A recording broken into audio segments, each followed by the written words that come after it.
संजर चांग के साथ चंबड़ में गुज़श्ता रोज़ तालुका चंबड़ के assistant commissioner doctor Asif Ali Kurai अदालती हुक्म पर गोड दरिया खान में पानी की निकासी के सिलसिले में रिपोर्ट तैयार करने के लिए पहुंचे और अपने मुआयने के दौरान इलाका मकीनों के दरमियान तल्ख कलामी के बाद मज़कूरा गोड के सैकड़ों अफराद ने PS चंबड़ के सामने असिस्टेंट कमिश्नर के सामने एहतजाजी मुजाहरा किया और असिस्टेंट कमिश्नर को फौरी तौर पर तब्दील करने का मुतालबा कर दिया।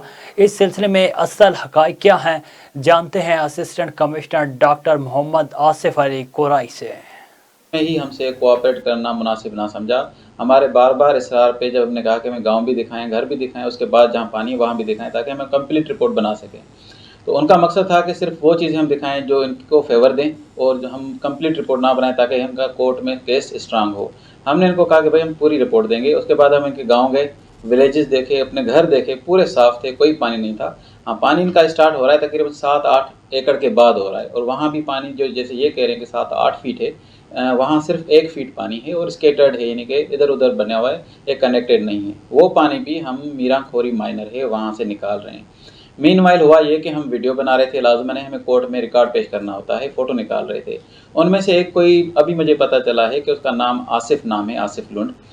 उस बंदे ने क्या किया कि एक मशकूक हरकत शुरू की कि हमारी गाड़ियों के प्लेट नंबर पहले रिकॉर्ड करना शुरू किए। उसके बाद हमारे एक एक के फेस पे आके उसने फ़ोटो निकालना शुरू किए। तो वो एक हरकत एक अनइथिकल थी। मेरे मना करने के बावजूद भी उस बंदे ने उस हरकत से ना आया। मजबूरन मुझे अपने गार्ड को कहना पड़ा कि भाई देखें, हमारी आम वीडियो होती तो मैं कोई अभी मना नहीं करता, लेकिन एक ऐसी मशकूक हरकत थी। वो ना नुमाइंदा थे, ना कोई ऐसा कोई जर्नलिस्ट थे जो हम कहते कि भाई भले भले।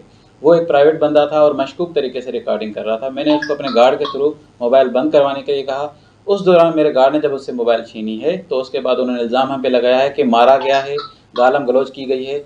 बिल्कुल बेबुनियाद इल्ज़ाम है, ऐसी कोई बात नहीं है। हम देखें, मैं तकरीबन 10 माह से इधर पोस्टेड हूँ। कहीं से भी आप पता करें, मेरा कंडक्ट हमेशा हम्बल रहा है, काइंड रहा है। मैंने अभी जो फ्लड आया है इसमें जितनी मैंने मेहनत की है, जितने बंदों से मैं काइंड तरीके से पेश आया हूँ, वो सारी आपके सामने है।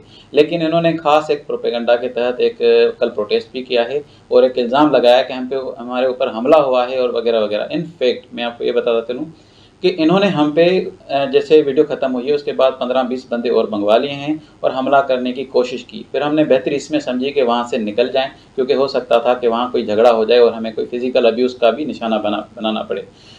मेरे पास ये भी हक था कि मैं इनके ऊपर ड्यूटी अटका का जो है केस करवा सकता था, लेकिन क्योंकि ये पहले ही अफेक्टेड हैं, फ्लड ज़दगान हैं, तो एक बड़े दिल का मुजाहरा करते हुए हमारे DC साहब भी और मैंने दोनों ने ये फैसला किया कि इन पे FIR वगैरह नहीं करवाते। बाकी जो